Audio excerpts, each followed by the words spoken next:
Ah, paano tayo mag-i-intro? Hindi, isang taon natin pinag-intro. Hanggang ngayon. Wala pa yung intro. Go. Sige. Good day mga katoyo. 1 year po nating hinintay itong pagkakataong isa lang natin sa ating actually hindi naman ito pinakaunang podcast. Dati nag-launch tayo ng mga podcast natin, Friday talakan natin. Sadly, dahil masyado tayong busy sa buhay, kahit wala naman tayong ginagawa, hindi natin siya naituloy. But now, decided ng team, ang buong Novovis podcast team na gawin to every Sunday. So, every Sunday po maglalabas kami ng aming podcast for the week. And we'll be hosting mga guests na, actually, nung kausap ko siya, itong guest natin ngayon. Congrats pala sa dalawang nakahula. Nag-send na kami kanina ng Gcash sa kanila. No? So, may dalawang yung first two na nakahula kung sino yung guest natin for our premiere. Sabi niya kasi sa akin, sure ka bang ako pa? Kasi parang hindi na ako relevant ngayon. And sabi naman namin, ang gusto kasi namin ilabas ay yung kwento ng buhay. Hindi yung trending ka ba ngayon o hindi. Ang gusto natin, may makapulutang story, no? So, si Novovis nagbabagong buhay na. Hindi na siya ganun kasama ang ugali. Babawasan natin konti para may plus points naman. And wag na natin patagalin. Pero first and foremost, thank you dun sa mga sponsors natin sa video na to. Ang unang sponsor natin, syempre, kita nyo naman, yung isa sa mga favorite kasi baka magtampo yung iba. Pero isa sa mga favorite nating coffee shops, of course, si Saisa, hindi nagdalawang isip, sabi niya, shoot agad, ilan ba? 20 ba? Sabi niya, hindi, dalawa lang. Para sa akin, para sa guest lang. Thank you, Felicitas, dun sa inyong pindalang coffee. Thank you din, syempre, sa mga laging sponsors ng mga video natin. Pizzeria Blend, thank you, Ma'am Rachel. Sam's Kitchen, thank you, Badet. At syempre, yung bago nating sponsor, hanggang ngayon nahirapan ako i-pronounce, Marlene's Glute Aesthetic Clinic, no? Located siya dito sa tapat lang ng Mrs. Baker's. Trusted since 2016, si Nurse Twinnie. Now, pasok na natin para hindi masyadong mahaba kasi sabi namin hindi dapat ganun kahaba tong podcast na to. Our guest, hinintay po namin ng isang taon, no other than Sanyata Tino Vizcaya 2023, the one and only Lealyn Liban Santos. Yun! Yan! After 1 year, di ba? Yes. Talagang hinintay namin. But dahil alam namin birthday ni Leia, kasi we're shooting this on a Sunday. Yes. Birthday ni Leia bukas. Kaya may gift ang Novovis Squad sa kanya. This is an artwork by Miss Shanley. Wow. Ang sining ni Binibini Miss Shanley May Antonio, isang local artist. So this is our gift. Wow, thank And now, dahil nag-set ng standard, lahat ng mag-guest sa aming podcast ay bibigyan namin ng gift. Ay, wow. Alam, hindi ko expect. So, happy birthday in advance. Kahit bukas pa yung birthday niya. Thank you po. Ayan, from the squad. Thank you. Wow, Hope you appreciate. thank you so Sige, lagay muna natin dito para para may pan. ano. Huwag lang natin lagyan ng kandila. Kasi, and sorry kasi premiere to, meaning this is our first video. Medyo nangangapa yung buong team, no? So, kasama natin ngayon, of course, the one and only, the drone guy, Coragi Martinez, behind the camera. And of course, our editor, ang pinag-aagawan ng pinag-aagawan sa Underground University, the one and only James Jimenez. Kay Cheska lang po siya. Wow. So ayun, Leia, katatapos mong ipasa ang corona, of course, with the equally gorgeous Mellar. But of course, we want to talk about, kasi I can still remember it, right? Siyempre, kami hindi namin tinatago yan. We've been very supportive of Leia. Hindi lang dahil Sobra. kapwa Solanoan, no? But because may alam kasi kaming backstory ni Leia. And we've been very inspired ever since. Kaya kami napaka-supportive nung journey niya towards on 2023, no? And kaya maganda siguro, no, Leia, pag-usapan natin. Sino ba si Leia before joining the Sanyata Tino Vizcaya 2023? Kasi sa dulo ng video to, marerealize nyo kung bakit. Sabi nga niya, hindi na ako ganun ka-relevant. Gusto nyo pa rin ba ako i-host? Gusto namin siya i-host kasi merong kwentong mapupulot sa dulo ng video na to. So, stick till the end para makita nyo kung ano yon or mapanood nyo kung ano yun. So, tell us, Leia, Sino ba si Leia before joining?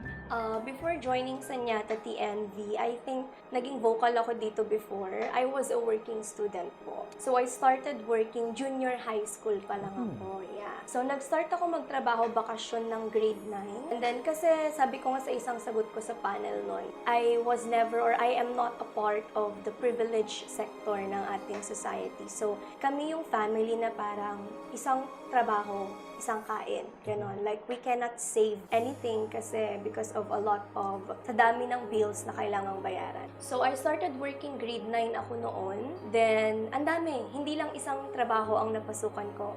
Nasubukan kong magtrabaho sa if you are familiar with B1, Yes, B1. loading station. Ayun, nag-try ako doon, bakasyon yon. Naglo-load ako sa harap. Then, grade 10 na bakasyon, nasa isa naman akong bakery shop sa tapat ng Chowking, Solano. Wala na siya ngayon. Kasi before, wala pang 7-Eleven doon, di ba? Ano pa lang siya? Paradahan, papuntang sa may Ifugao. side, yes. So, may ano doon, may bakery shop doon. So, nagtrabaho ako doon sa isang bakery shop. Then, afterwards po noon, nung senior high school na, ang naging work ko naman is academic commission. If you're familiar, yes. gagawa ka ng essay ng... Panda ko niyan, tirador ako niyan nung nasa NBSU ko. Tagagawa na research, tagagawa na Ayun. essay. So, academic commission nun, talagang nag-a-accept ako. Pero hindi galing sa school ko, kundi from from outside. other schools. So, syempre kakilala ko rin yung mga nandun. Grade 11 ako noon, academic commission naman ang aking ang aking source of allowance. Though meron kasi akong kapatid, I have an older sister po. Siya ang nagpo-provide sa akin minsan, pero of course may family na rin siya, so I cannot blame her if there were times na di niya ako kayang bigyan. So I need to work on that by myself. Then, after po noon, bakasyon bago ang college, I work in a restaurant, a small restaurant sa may sizzling station owned by one of my teachers before. So tinawag niya ako ganyan because maybe he know my struggle during that time. So after po noon, nung high school, bearable pa siya eh. Kaya pa. Kasi Then wala college. pang, nag-start po akong, paano ko ba sabihin? Stress na, like almost depressed. I reached the point in college, malapit na akong ma-depress and muntik na akong mag-drop out. First semester sa college, okay pa siya kasi it's the first year of college. Pero nagsimula na po yung pandemic. So, that time kasi nung sa college, academic commission na lang talaga ang ang tinatanggap kong trabaho nun. Pero nung nag-pandemic na sa college, dun na nag-start na mag-question ako like, what can I do more for my family? Kasi kitang-kita mo eh.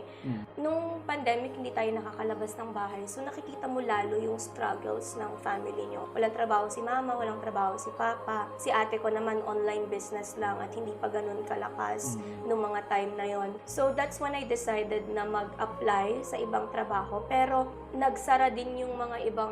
Kasi pandemic eh. Nag-try akong mag-apply sa mga retailers, mga ganon, factories, pero talagang nagsara din sila that time. They were forced to close. So the last resort I have there is, meron kasi ako nakitang post nun ng isang friend ko na nag-work sa fast food. Yes. So, nag-inquire ako dun sa kaibigan ko na yun, like, ano ang requirements para magtrabaho dyan. But the first thing na sinabi nung kaibigan ko na yun is, feeling niya raw hindi ko kaya. Kasi, Ginudge ka agad. oo, kaya sabihin na natin, sakitin din kasi ako nun eh. Nakita naman sa katawan before, sobrang payat ko. To the point na talagang, siguro when it comes to physical, hindi ako ganun kalakas. Trabaho sa fast food, physikalan talaga physical. yan. Mabilisan, ganun. So, pero wala akong choice. Wala akong choice nung time na yun. Kaya sabi ko, hindi, kahit na puntalatan ako, subukan ko mag-apply. So, binigyan niya ako ng list ng requirements and then, nag-chat ako afterwards dun sa sinabi niyang team leader sa Jollibee Bayombong. Kasi nakatira pa kami sa may Jollibee Bayombong that time. Malapit sa Jollibee Bayombong that time. So, yun na yung opportunity ko na, kailangan kong mag-work for my family. And then, nagkaroon kasi kami ng sobrang away ni Papa noon. Like, I think second year college ako noon. Feeling ko narinig ng mga kapitbahay namin. Talaga, malakas yung sobrang lakas. Talagang nagkasagutan na kami ni Papa. Nagagets ko naman siya kasi I was in the right age na nung time na yon. I was, I think, 21 21, 20. Tapos, meron siya mga kaibigan na nagkatrabaho na yung anak nila sa edad na ganon. Okay. But for me, then parang nabanggit niya nun na kailangan niya na ng tulong. I understood him naman. Talagang naiintindihan ko na hindi niya na kaya kasi meron kaming 4 na bata sa bahay. 2 anak ni ate ko, then 2 kapatid kong nakakabata. Then ako and then silang 2. The bills, ang hirap bayaran. Natatambakan kami nun. There were a time pa na naputulan kami nun. Doon na yung time na talagang sabi ko, feeling ko napuno na rin si Papa noon. Tapos ako din, naaawa na rin ako sa kanila both. So, nung time na yun, kahit aware akong hindi ko kaya yung trabaho sa Jollibee. Kasi nakikita ko naman before. Mabigat mabigat talaga siya. So, sinubukan ko pa rin. I applied and then luckily nakapasa naman ako. Kahit na talagang feeling ko dehado rin. Oo, ganon. So, nung time na yon, nung nagkatrabaho na ako sa Jollibee, that's when I decided to drop out from school kasi sobrang hirap po ng demand. Hindi ka talaga pwedeng, like for example, there was a time pa na habang nagtatrabaho ka, may exam yung mga classmates mo. So, ang ending, hindi ka makapag-exam. Tapos, yung sahod ko rin sa Jollibee, hindi siya kaya. Kumbaga, ang nababayaran niya lang is yung bills sa bahay. Paano naman yung allowance ko as a student? Yes. Oo. So, pumasok uli ako sa academic commission. Yun talaga yun yung last resort ko Oo, like, wala kang choice. Like, gamitin mo yung strength mo. So, strength ko yung utak ko. Yes, Academic commission ako. Academic commission uli ako. Pero that time na kasi ang nangyayari na, nagagawa ko yung task ng iba, nagagawa ko pero yung sarili mo. Oo, yung akin na pabayaan ko. So, meron akong 3 subject nun na munpo nang na-INC ako actually, incomplete na ako nun. Pero luckily, itong teacher na to, naintindihan niya kung saan ako nanggagaling. And sabi niya, kilala niya naman na ako, first year pa lang. At nakikita niya rin yung mga posts ko about sa pag-work ko, ganyan. So, pinagbigyan niya ako, he allowed me to pass something na late. Though, hindi na ganun kataas yung grade. Pero okay lang, at least hindi ako bumagsak. Yun yung nasa utak ko. So, kasi nung time na yun, sinasabi ko na sa kanila na magdadrop na ako. Drop ko na to, hindi ko na po kaya. Mag-work muna ako. Tuloy na lang ako after pandemic. But they didn't let me. And my best friend as well, Pinky, di niya ako hinayaan. Talagang pinush niya ako na, no, mag-aral ka pa. So, dumating na nung 4th year college, nung nag-face-to-face na ulit tayo. Luckily that time, before mag-face-to-face, nakapag-resign ako sa Jollibee kasi meron akong isang classmate na nagsabi sa akin na merong online teaching. And as for me, as a future teacher, sabi ko, parang mas gusto ko tong trabaho na to. But, dun kasi may mga requirements din. And talagang ang mga nag-a-apply din dun ay yung may experience na sa pagtuturo. Ako, ang problema ko nun, wala akong experience. Pero tinry ko pa rin. I still tried kasi wala tayong choice eh. You need to try everything, especially if kapos ka sa buhay. So, I tried yun. Luckily, nakapasa ako. So, first semester nun, ang hirap kasi from 7 to 4 p.m. ng hapon, nandun ka sa Solano High School, Shout out to my teachers in Solano High. Solano High School, pero pagdating na ng 6 o'clock until 11 p.m., nag-work ka na online. So, nag-work na ako online teaching nun. Kaya, ang tulog ko lang nun, tas 11 p.m. after nun, gagawa ka pa ng lesson plan. Siyempre, mga requirements sa mo school, yun as a future teacher. So, pagod na ako, natutulog ako nun mga alas 3 na. Then, may time na nun na umiyak na si mama sa akin kasi naaawa na siya. But I told her, wala tayong choice. Hintayin natin pag nakagraduate ako, ganito, ganyan. After nun, practice teaching na. And then, I think that was me before Sanyata Tineva Vizcaya. Yun actually, yung gusto kong makuha dun sa kwento eh. Kasi, marami kasi kaming similarities, no? Aside from sa ganda. Okay. Marami kaming similarities ni Leia, no? Graduate ka din ng Solano High? Yes. Tama? Graduate din po ako Solano High. Nung college, NVSU din kami. Halos lahat kami, NVSU din. And education din. Teacher education din ng course ko kasi noon. No? Kaya alam ko yung sinasabi mo mababait yung mga prof natin dyan. Sobra po. Ganun din. We were ang bumuhay sa amin nung college ay mga academic commission.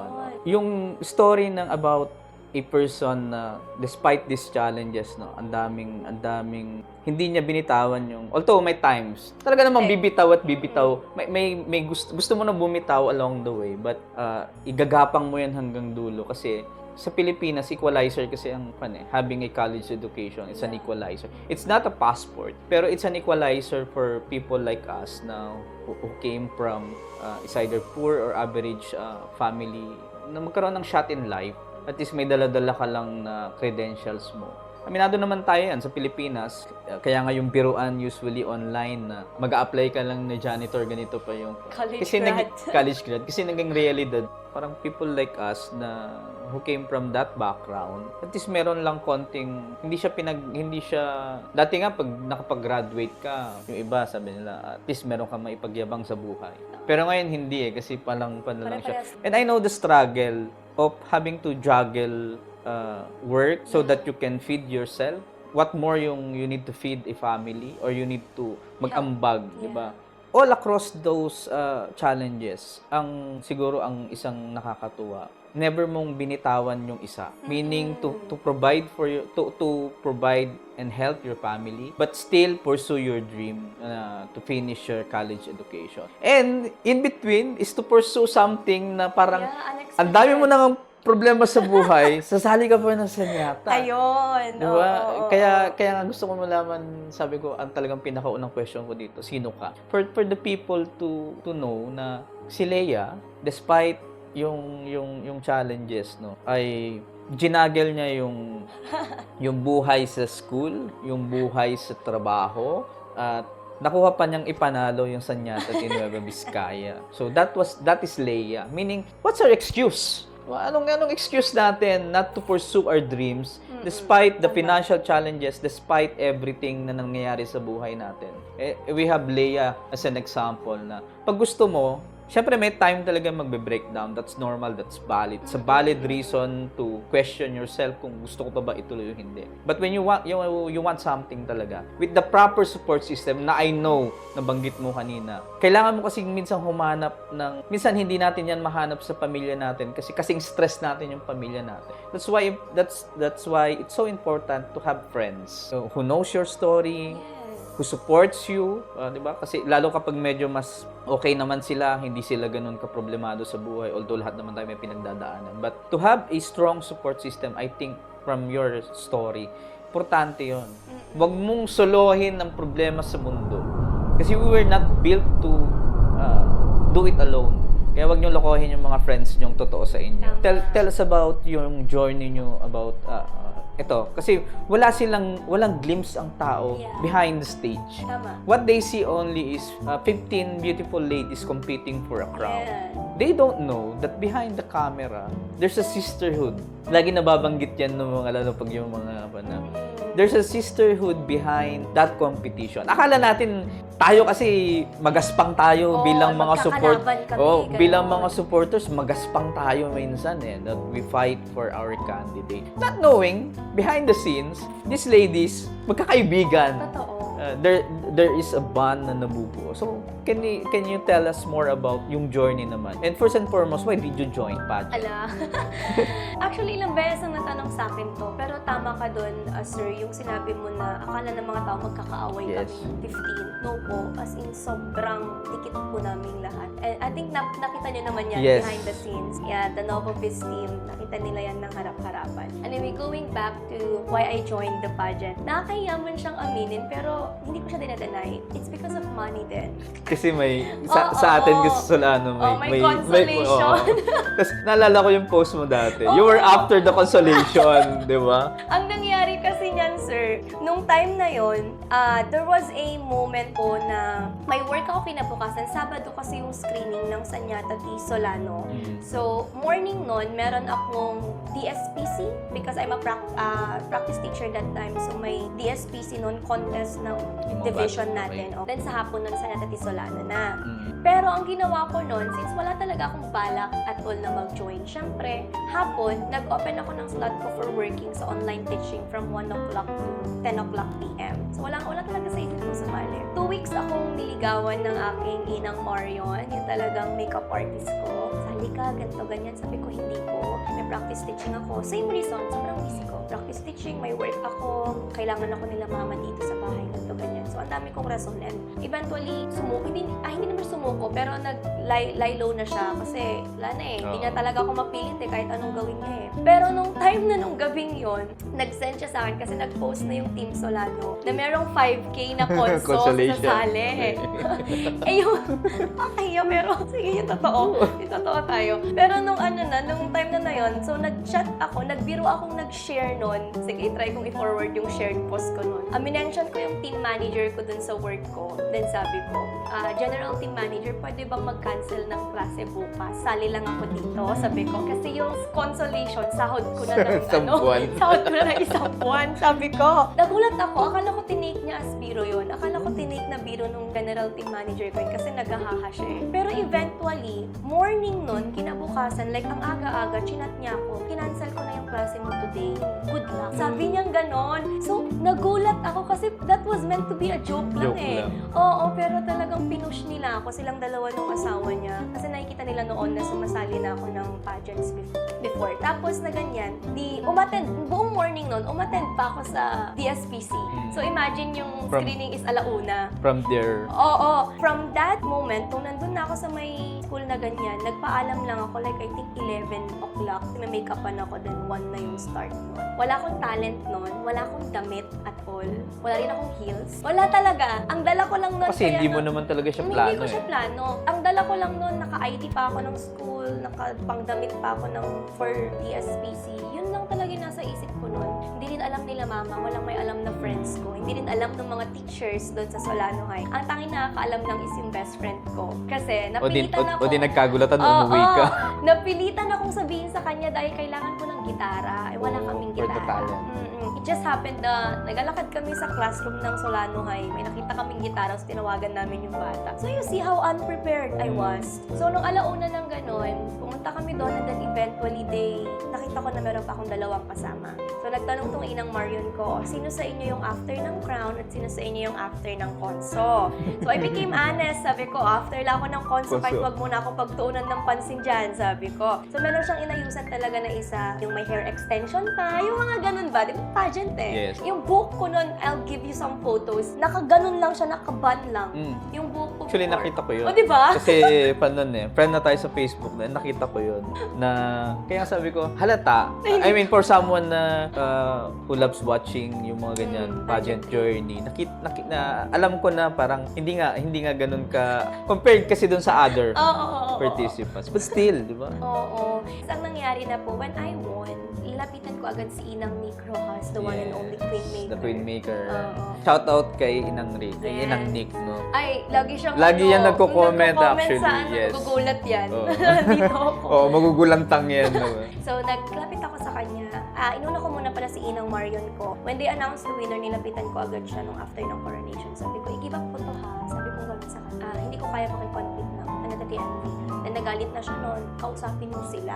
Yung Team Solano daw kausapin ko. So, ay punta ako kay Inang Nick. And then sinabi ko, I said may complaints. I said may context kung ba't kailangan ko umalis. Then binigyan niya ako isang araw para mag-isip. Balik ako doon. Pag-isipan. Pag-isipan ko isang araw. So, bumalik ako kinabukasan and then, nung kinabukasan, nung bumalik na ako kay Inang Nick that time, then sinabi ko na yung final decision ko na Hindi na talaga. Oo, kasi talagang, naalala ko pa yung exact words ko na like, I'm willing to give up po the crown. Sabi kong ganon. And Kasi hindi let ko- the first runner-up. Kasi alam kong mahirapan ako. Hindi sa hindi kakayanin, mahirapan ka. Mahirapan po talaga. Iba ang demand ng practice teaching OJT na yan. Yes, oo. Iba ang demand ng OJT nung time na yon. So, ang nangyari po nun, pero naging firm din si Inang Nick ko na no. Sabi niya talaga, hindi. Gagawan natin ng paraan Paraan. yan. Oo. Ako daw yung pinili, kaya ako yung ilalaban. Kaya safe to say, Inang Nick was so determined. Kasi yan yung talent actually ni Inang Nick. Alam niya kasi tumingin kung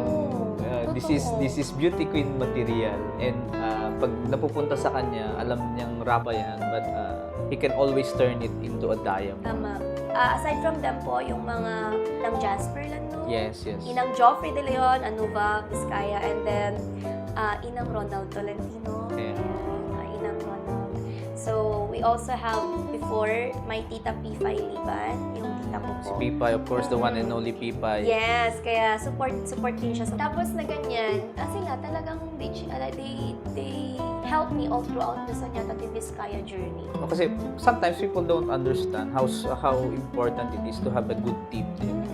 Kasi you can have a good talent, but dahil yung team ay hindi kayang dalhin siya the same support system, at yung Team Solano, that was your support system. Kaya din, joining the provincial pageant, I think, kahit medyo, but they made it easier for you. Safe to say na ganun nga. Sobra. Lalo na ang Solano High School. There were times na hindi na ako nakakapasok. Late na rin ako. So ayun, Solano High School din po. So may mga naging issue. Pero gets ko naman yung point na Yes. ibang teachers sa LBS na mag-focus ka sa practice Of teaching course. mo. Kasi last part na yun. Last Oo. part ng practice teaching. Oo. Supposedly, we should give our 100% Correct. na. But going on, no? Well, we've seen that part na. The journey. Of course, nung maalala ko yan, panel, people were already impressed, and ang tingin ko dun sa batch nyo, no, ang strong lahat. Kaya nga sabi ko, it will always be my favorite. Ang titindi lahat, meaning ang hirap, at to the end, ang hirap mag-guess talaga yung front runner and everything. Pero now, so napanood na yon. So that's why we're not talking much about that Yeah, particular the part of part kasi napanood naman natin yung journey. But when you won the title, can you tell us how it changed you as a person? Okay po. How it changed me as a person. After ko manalo ng Sanyata TNB, actually, hindi ako more on nag-promote ng sarili ko Demo na. need to focus on this one muna. So, after I won Sanyata TNB, ang daming nagbago. Every beauty queen knows kung ano ang nagbabago afterwards. But it's a good thing that I didn't change as a person. Yung personality ko. So, after Sanyata TNB, I graduated college. Yes. Of course. After the struggles in everything, I graduated college. Talagang then after. Kasi imagine, Oo, talagang minsan maraming iyak pag graduation kasi not because you're happy minsan. Well, part nun, you're elated.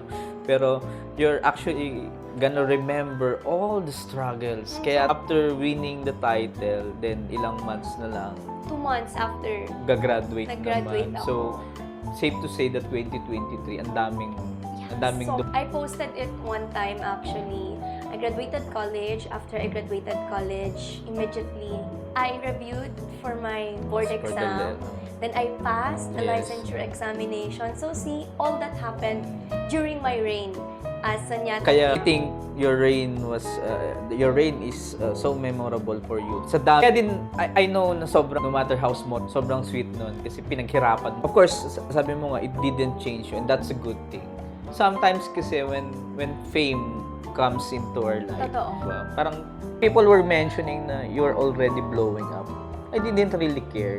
Lahat tayo, 2023, amungan din ako nag-blow up Totoo. Envy and envy. Nung nag-blow up ang yung channel, I really didn't care. Kasi sa akin, being a social media practitioner na, kasi ito talaga yung trabaho ko, I'm a social media strategist. I know for myself that that's gonna pass. Kasi may deep in period talaga yan. Kaya I was not too excited. But I was happy that people were already seeing me as a content creator. Kasi masakit man isipin minsan when sa aming mga nagko-content kasi when people don't follow you or people don't they might follow you but they don't like your content. They may like your content but they don't follow you. Hindi ka ka-follow, di ba? And nung time na yun, okay naman, but I was not that too excited. It didn't change me as a person. Nag-stem out. Kasi I was too frank about everything. Everything that I was posting was simple, random thoughts. Nasa inyo kung tatanggapin nyo hindi. And I was not actually afraid. And sabi ko nga nun, after amungan mag-unfollow na kayo. Kasi I know that they were there because I was able to give on the time updates. Yes. Kasi I was there. Siyempre, I was covering events. So, nothing really changed. And sometimes, when you don't change, just because andyan na yung fame, andyan na yung opportunities, you become consistent. And when you become consistent in the long run, mas okay yun. Kasi like us, we stayed consistent. It's who we are. I'm not gonna change. Kasi bakit sana, di ba? It's just a small pan. Ang liit lang yan. Hindi ka naman nanalo ng 10 billion pesos para talagang... Ang ganda na it didn't delay na we met dun sa first time.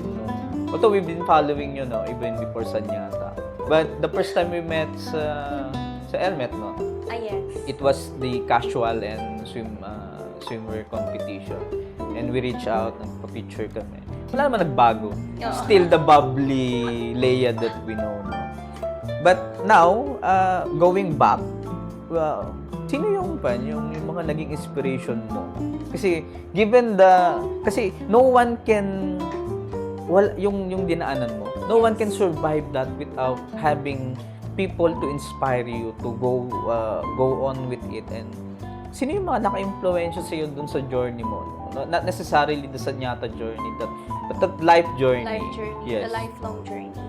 In terms of my lifelong journey, mama ko talaga. It's really my mom. Siguro, kung ano po yung personality ko, most of the people who knows my mom gets yung point ko na soft-hearted, Strong. oo, strong. Sabi ko nga, nakita ko siyang nag-struggle, pero she never give up. Hindi siya talaga nag-give up. Then another thing, aside from her, I just want to give her better life. Eh. Kasi I also know her life story. At times, she didn't finish high school. Ending the Oo, cycle. Oo. It ends with me. Tama. Kasi I still have one little sister and one little brother. So as much as possible, feel the same way na kailangan provide for the two of to the point na napapabalot nung nangyari sa akin na I got this kind of grade. Kasi Enjoy yung high school life. totoo. Kasi during high school life, you can be at the top. Mm-mm. But when you reach college, is more so pagtapos mo ng college, grabe. When you get out of college, here comes the real ng buhay. Actually, for what's about to happen to you, na mas basket na naman. And during college, sabi nga mo achiever nung high school. Kami din, mga achiever nung grade school. When you reach college, I'm not proud na hindi ko siya tinapos, but I have my own reasons kung bakit hindi. And now I have two beautiful kids na remind me that I did the right thing. But siguro, sabi ko nga, marami naman ng ways to, nasa list ko pa rin naman yon to at least have my own diploma. Although marami naman akong diploma on other But still, daming nag-attempt actually. Pero wala. I don't see myself as that too relevant. Mas college actually prepares you for life. Yeah. Pag hindi ka nag-struggle ng college and you don't mo tanggapin that those challenges are actually temporary and those are just lessons. Wala talaga. Mabubuwang ka pagdating mo ng after leaving the gates ng iyong university. Naku, Diyos ko. That's why yung ating hyper editor lagi namin sinasabi, enjoy college life. People like us who've struggled so much, who've come from nothing, we have nothing to lose minsan. That's why we push ourselves to... We are not afraid to try. Yes. Kasi walang mawawala. And we Ganun push yung nasa ourselves utak to the limit. Some people are not privileged enough to have that opportunity. Yeah. Tent ng hanggang saan tayo. Kasi pinush natin, tayo yung na-try na nandun na sa gilid ng bangin, na nahulog tayo. We've hit rock bottom. And now we have nothing to lose.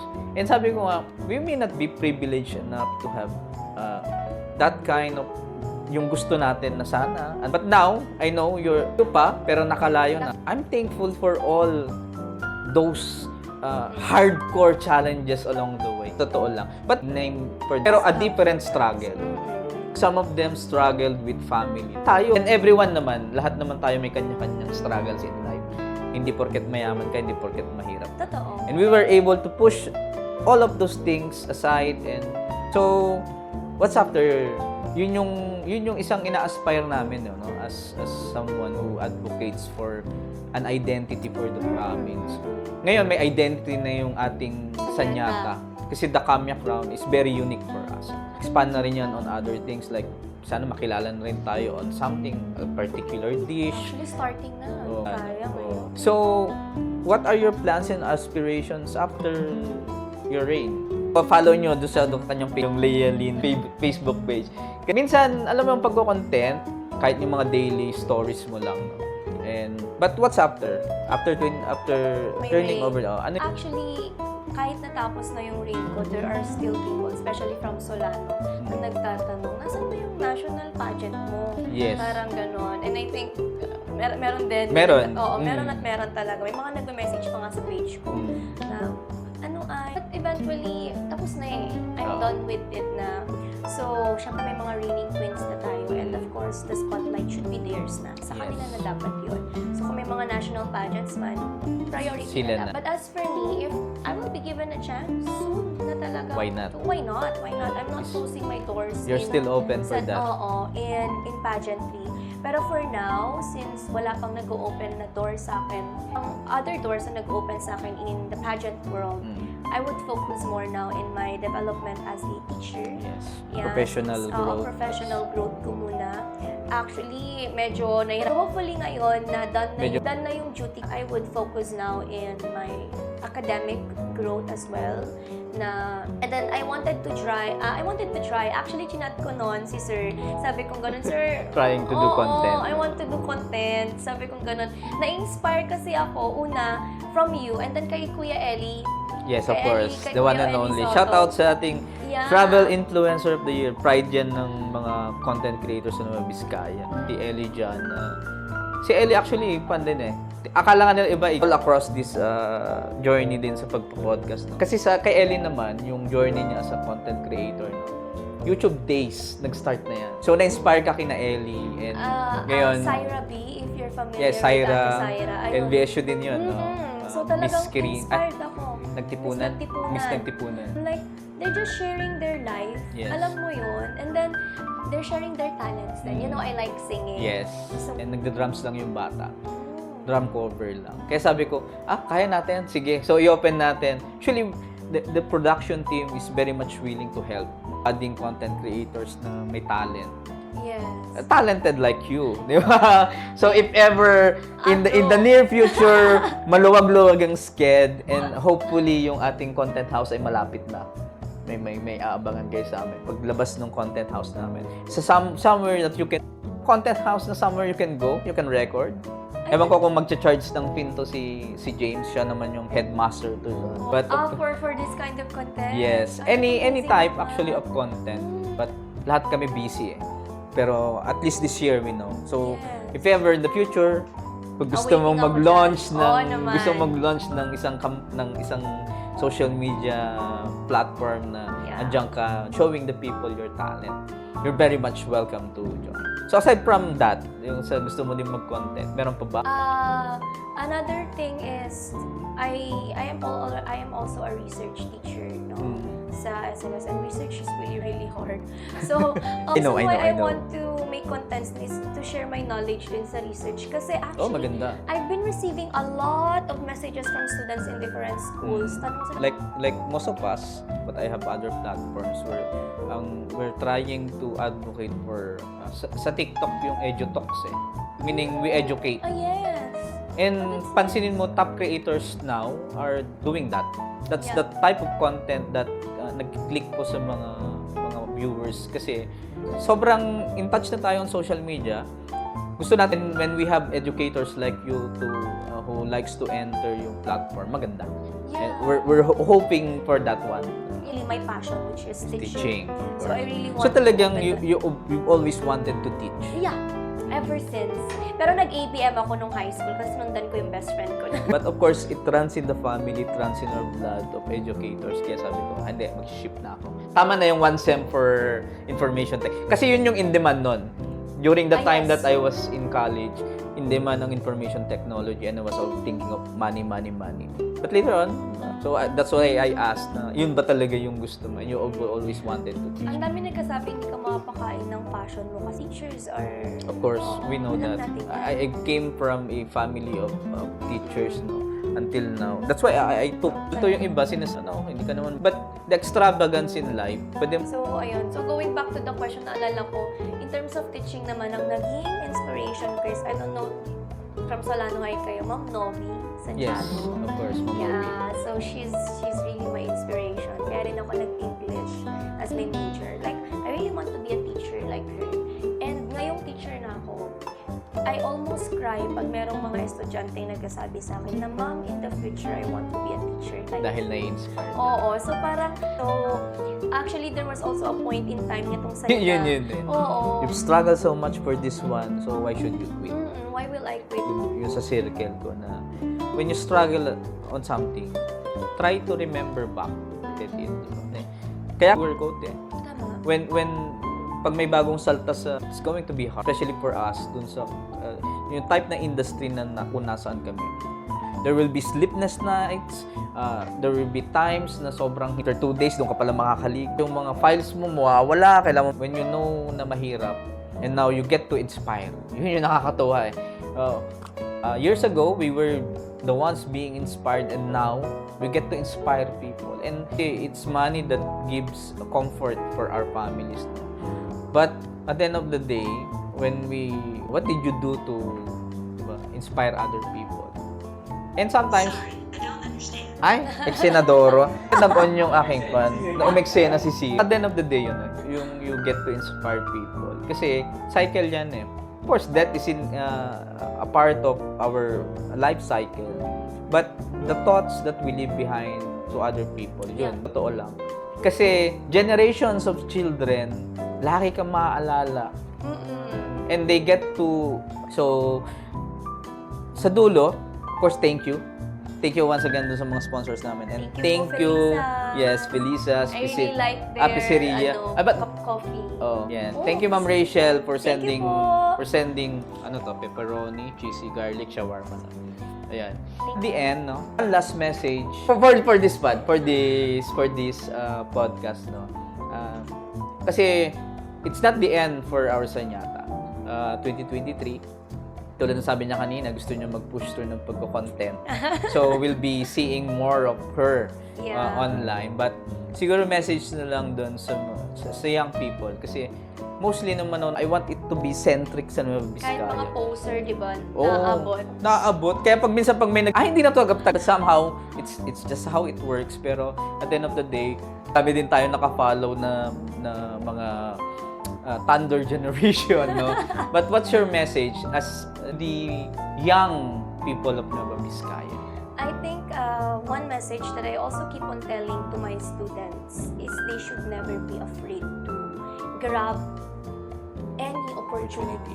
Two differences, pero grab mo na lang. You do it, no? Sabi nga ni Sir kanina, you have nothing to lose. Yes, nothing to lose. You will gain something, but you have nothing to Yes, lose. exactly. Yun yung sinasabi ko sa mga estudyante ko. Kaya I told them to explore more of life. To explore. Also me, as you can see, ang dami kong pinagdaanan, and then in the end, gusto kong i-explore ang social media world. Diba? So, there's more.